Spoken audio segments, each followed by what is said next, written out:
Luna. Et Souria, je vous présente Olivier Pouls, notre chroniqueur gastronomique, qui est lui aussi virtuose de la glace. Ah oui, d'accord. Mais elle était facile. Ouais, non, vous ne vous dévalorisez pas, Thomas. Non, bien sûr. C'est vrai qu'en plus, la glace, c'est mon truc. Mais moi, c'est plutôt cornet de boules que Ouais, triple c'est ça. Axel Piquet. Vous voyez ce que je veux dire? La ice cream, quoi. C'est ça, voilà. Ah ben, un sorbet, j'aime bien. Et ben, je me suis demandé si chacun d'entre nous autour de cette table était une glace, laquelle Ouh là là. C'est intéressant, ça. Alors pour Anissa, j'ai trouvé, c'est le colonel du sorbet citron pour le piquant, le tout à rosé de vodka. Ça marche pas Je mal. valide. Parfait. Thomas, un café liégeois, le café Ouais. pour le peps, la glace vanille qui plaît à tout le monde, la chantilly pour la douceur. C'est le chef quand même en même temps. C'est pas mal, hein, mais ça va bien. Joe, banana split pour Bien le sûr. côté délicieusement rétro. Oui. Ah, c'est vrai. Et puis Souria, évidemment. Et là, je n'ai eu qu'à regarder le titre de sa BD pour trouver le feu sur la glace. Le feu sur la glace, attends.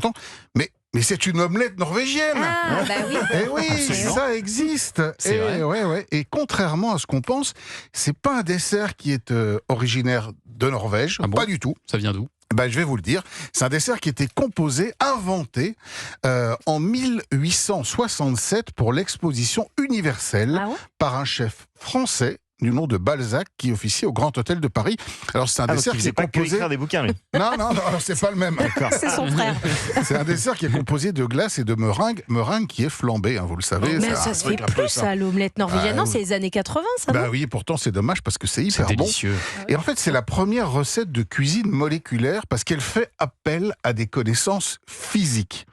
Eh oui, le bon Balzac, en fait, il s'est inspiré de travaux du physicien Benjamin Thomson qui a démontré, écoutez bien, la faible conductivité thermique du blanc d'œuf. En gros, le blanc d'œuf, c'est un isolant. Ah ouais, on n'y pense pas, ça. Eh ouais, À c'est isoler vrai. ça, ouais. Ouais, c'est vrai, on n'y Isoler pense sa jamais. baraque avec du blanc d'œuf. Et donc, il a eu l'idée d'enrober de la glace dans de la meringue. La meringue, Ouais. c'est composé de blanc d'œuf et de sucre. Et ça permet donc de flamber la création sans faire fondre la glace à l'intérieur. Vous voyez un peu le génie du oui, gars. Et il a été honoré, Balzac, pour sa recette. Oh, c'est excellent.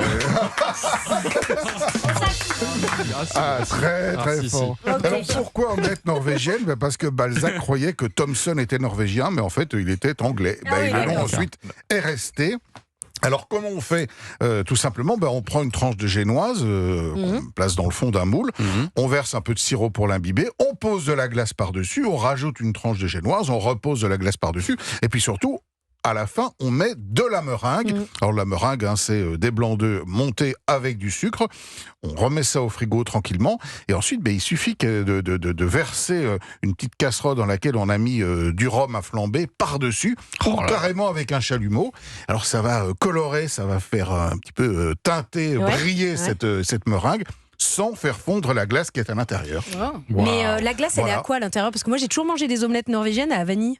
C'est toujours vanille, non? Oui, C'est toujours vanille. habituellement, c'est toujours... Oui. C'est ce qui va le mieux, Mais non? laissez librement votre créativité vous guider. Vous pouvez Soyez utiliser ce que folle. vous voulez. Mais Quel est il votre y en a parfum plus dans les préféré, Soria? restaurants des omelettes J'adore les norvégiennes. sorbets, moi. Je suis fan de sorbets. Ah ouais, bien sûr. Pas déjà pour la diététique, donc Ouais, il faut bien sûr. toujours faire attention. Plus léger. C'est vrai là, Ouais. que passion, j'aime bien beaucoup. À la goyave aussi, j'adore. Mais c'est vrai, on regarde des photos. Allez regarder omelette norvégienne, tapez si vous voyez Pourtant, pas je ce suis que allée c'est. en Norvège C'est plusieurs tellement fois, bon. j'ai jamais mangé de. Non, c'est vraiment Ils nous. n'en font pas en Norvège, ils sont même pas au courant qu'on a cette Non. recette chez nous. Merci beaucoup Olivier Pouls d'avoir redonné ces lettres de noblesse à ce dessert Oublié, injustement. injustement oublié. Allez,